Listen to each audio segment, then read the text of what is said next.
Hi, I'm back again. If you don't know me, I'm Erica.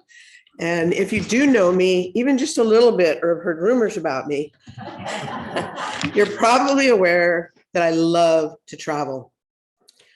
I was well into adulthood before I took my first foreign trip. That's if you don't count the time my dad drove me across the Mexican border when I was 5 or something. So that first trip took me to Hong Kong and 2 islands of Indonesia, and that was it. I was hooked. My fascination with the food, architecture, customs, everything was so different and exciting. That excitement, curiosity, and sense of adventure far outweighed any fear of the unknown in me. I could tell you a few stories of unpleasant experiences I've had, caught out after dark, missing a plane, having a beggar make a long wait very uncomfortable, having a phone stolen right from under my nose. But that's nothing compared to the rewards. Meeting a German girl studying Spanish in Ecuador and then visiting her twice in her Bavarian home. Meeting a very British woman in Jordan while camel riding and visiting her home in England. Connecting with a family in Nepal, of which I am now a part. And having an almost son and daughter and grandkids in Bali. I can't tell you why things foreign instill curiosity rather than fear in me. They just do. Even in this country, I love going to different regions or getting a chance to experience a subculture that I'm not a part of. I mean, what could be more fun than having Thanksgiving with a Black family when you're the only white person there? Or going to a drag show, being one of 3 Americans among hundreds of Balinese at a sacred ceremony, walking down a street on which every home and business has a fresh offering of food and flowers in front of it. I could go on and on with stories and experiences, positive and not so pleasant, from my travels in 49 countries. But I'm here as an example of someone who finds pleasure and inspiration in most things foreign, loves meeting strangers and the unique and different rather than fear.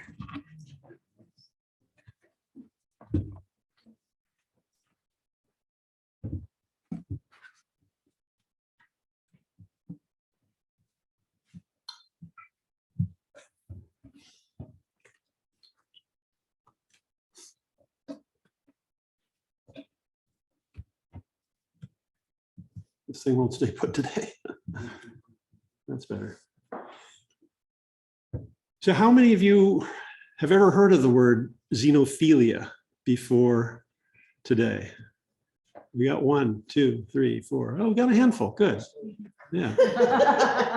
Yeah, unfortunately, we're all too familiar with xenophobia. Had our fill of it for the last few years. Well, I discovered the word xenophilia thanks to Guy Ottewell, the author of a favorite and well-worn astronomy book that's on the altar today. On exploring his website, I found him to be an intriguing person of varied interests and talents, including his knowledge of history and mythology, his support of human rights, and the many paintings that served as illustration in his books and on his website.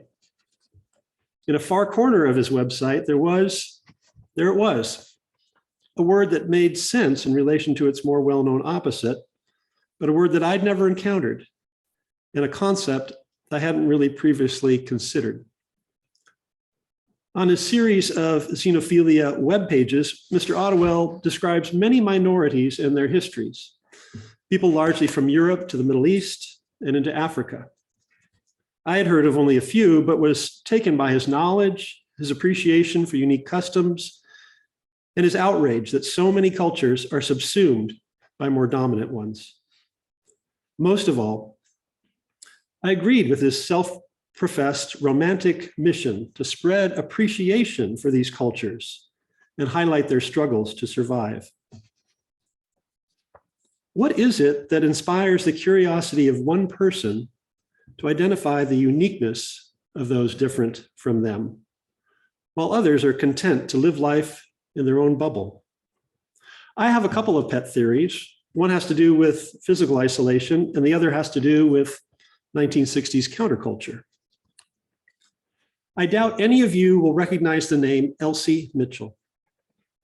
The pregnant wife of a minister, on May 5th, 1945, a beautiful spring day, she and her husband drove a group of 5 neighborhood children into the mountains of Southern Oregon for a Sunday school picnic. While her husband was parking the car, she and the children found a crashed balloon in a tree and approached it. Seeing this from afar and knowing that it was dangerous, her husband shouted a warning, but it was too late. These poor innocent souls were killed. A bomb exploded. I recalled this story with all the recent reports of a balloon and other unidentified objects flying over the US and Canada. The bomb that killed Elsie Mitchell was launched on one of 10,000 mulberry paper balloons that blew over from Japan, carried east on the jet stream.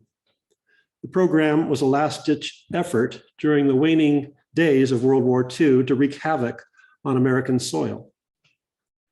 The 6 people who died that day were the only civilian casualties on the mainland US during World War II. I remember hearing that and being horrified by the tragic nature of those innocent lives lost, and rightly so. But I realized that it hit home a little harder because in my mind and in my heart, I related to them as fellow Americans.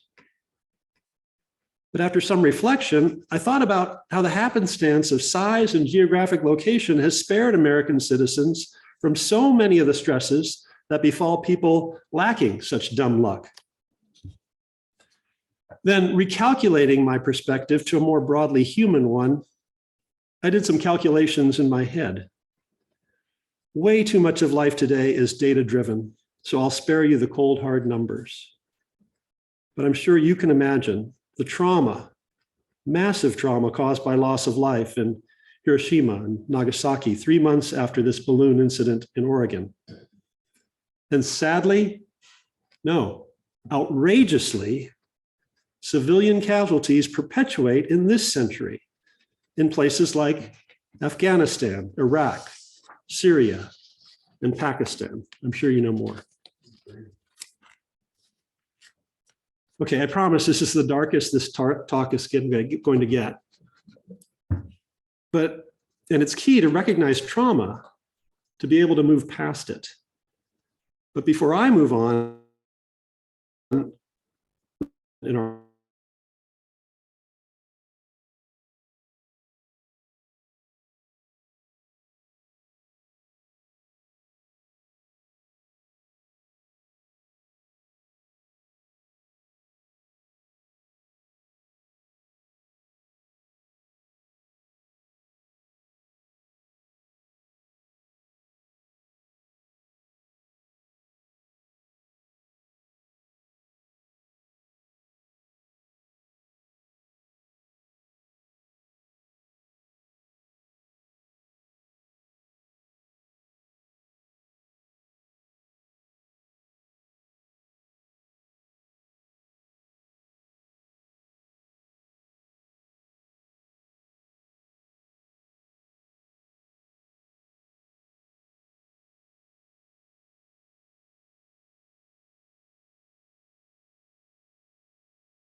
Can we hear each other? Even, I can't hear you very, you're muted. We've lost the sanctuary. Yeah. That's what I thought. I can hear you, Joy. This is Lou Shasta. I can hear you. Mhm. Okay, well, we can have our own little service right Oh, here. you're back. Here we I are. want to hear what Culture he of the was just counterculture. about to say. I know. And at least for me, rejection of the dominant culture fostered greater interest in other cultures. But there are pitfalls to that interest. Once I discovered the word xenophilia, I was, frustrated that its opposite, xenophobia with its dreadfully negative connotations, was so instantly recognizable and understood. And one dictionary definition of xenophilia implies some negative attributes as well. Apart from being downright conquered, there's an additional danger that a different culture can be exoticized, fetishized, and therefore trivialized by members of the more dominant, privileged one. The history of the British Empire and its former colonies is riddled with such examples. So maybe we need a better, purer word for loving the stranger. Since 2011 or 2012, I've been a member of a community called Post Crossing, a site for connecting strangers from all over the world with each other. Although you register via an online site, the method of communication is decidedly retro.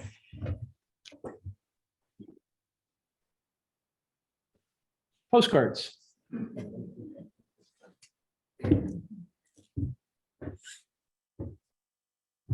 In 12 years, I've written and sent more than 800 postcards to 60 different countries. Likewise, I've received the same amount. These little connections between strangers have educated me, not just about others in the world, but also about my own inherent biases. For example, I used to cringe when Chinese people used American names, wishing they would stay true to their own culture for my benefit. Why couldn't I simply embrace their own choice or acknowledge that this was an act of generosity towards me? It has helped me to reverse a previously held assumption and identify myself as the stranger in these little postal communications. Other unexpected things have happened. Having communicated over the years in a friendly way with Russians, Belarusians, and Ukrainians, the conflict that started a year ago has struck home in a way it would never have registered before. I was a curious person and I remain a curious person. So I want to know, do we seek out others from other cultures to truly learn about what makes them different? Or do we really want to find commonality within our shared humanity? I think for me, the answer is both. But I'm curious to find out what's true for you. Perhaps discovering some other reasons for cross-cultural connection. So I encourage you to continue this conversation with me and amongst yourselves. At last month's inspiring service honoring Martin Luther King, there was a quote from him urging us to, quote, love our enemies. When I heard that, I was at a loss of how to even begin to get there. But in thinking about it then and in planning for this service, I realized I've already begun. We have a loving, caring community here. And I've received examples of that love just when communicating about what would happen today. It's a welcome roadmap, and it speaks well of us. So at work recently, I attended a presentation about something called the Blue Zones Project, which touted something called the Power 9 with a registered trademark. So I hope I don't get in trouble for talking about it. These 9 principles are proven ways to live a longer, more fulfilling life. I'll share just one of the principles. It's called belong, and it frankly encouraged me. It said that, quote, belonging to a faith-based community and attending services regularly adds up to 14 years to your life. 14 years. Did you know that? I guess that explains why there's.